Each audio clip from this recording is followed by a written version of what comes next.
1122 King Road is a natural amphitheater, where sound echoes and amplifies off of the surrounding landscape and buildings. But sound also tends to be louder at night, when weather is normally clearer and calmer than daytime weather. So, under clear weather conditions, temperature inversions cause sound waves to bend toward Earth, which increases sound levels. The 1330 Linda Lane audio and the King Road Ring Kim audio fit neatly together like a puzzle, each one authenticating the other. Also, the Linda Lane audio reveals this surprising fact, previously unknown. In our previous video, we explained how Xana and Ethan went upstairs to see about the commotion. Then they were chased down the stairs, where Ethan was wounded outside of Xana's room. We now know Xana ran into her room and locked her door. And we know that the new lock her dad put on the door worked correctly. How do we know? In the Linda Lane audio, a very heavy kick on Xana's bedroom door is heard.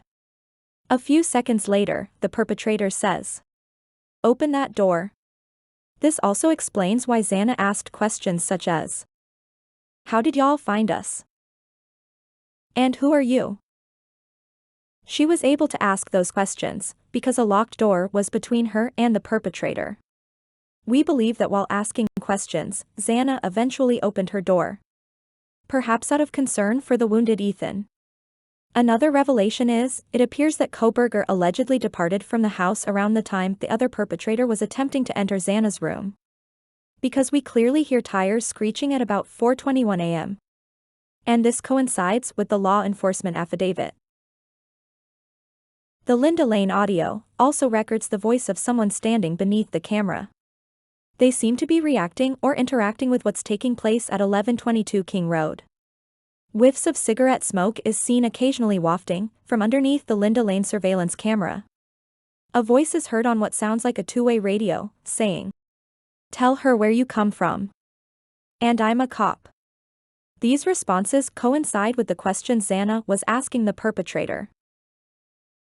The Linda Lane audio also records the SUV vehicle, which has a distinctive noise fingerprint, to coin a phrase. The sound of the motor and squeaky undercarriage makes this vehicle identifiable by the sound alone. And it is a big SUV.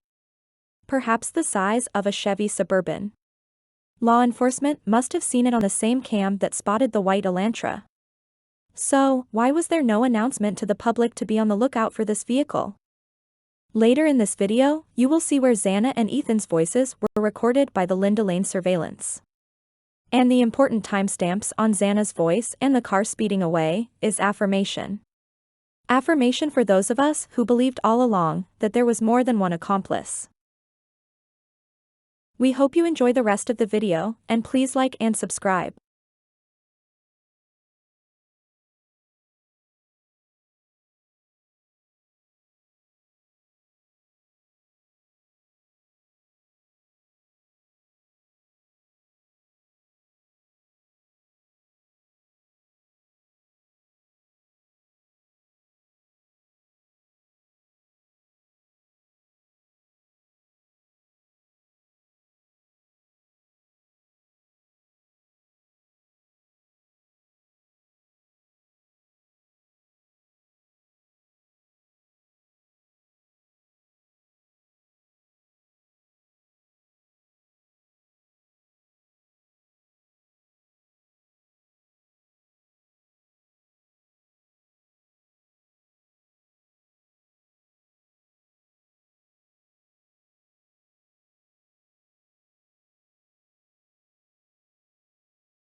The sound of a car speeding away and screeching tires is consistent with the law enforcement affidavit, describing a white Elantra speeding away at around 4:20 a.m. But someone was still inside the house at that time. attempting to enter Xana's room. That loud thud was a heavy kick on Xana's bedroom door. Then, the perp tells Xana to open that door. Because, as we mentioned earlier, Xana got inside her room and locked her door, while Ethan was attacked and wounded outside the room.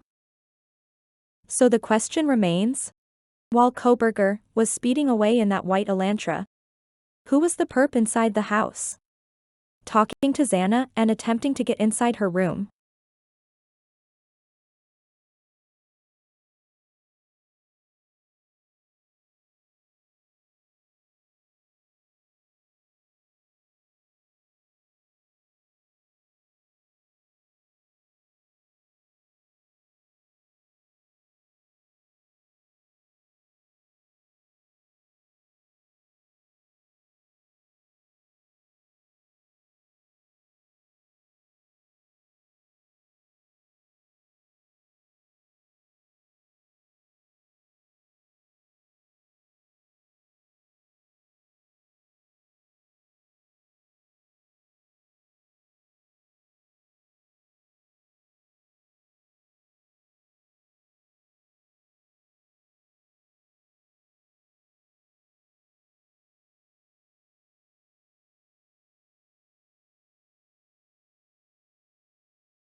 A sniffle or two is probably insignificant, but he does it twice within seconds, and this could indicate more sniffles inside, and perhaps a drop of DNA on the hardwood floors.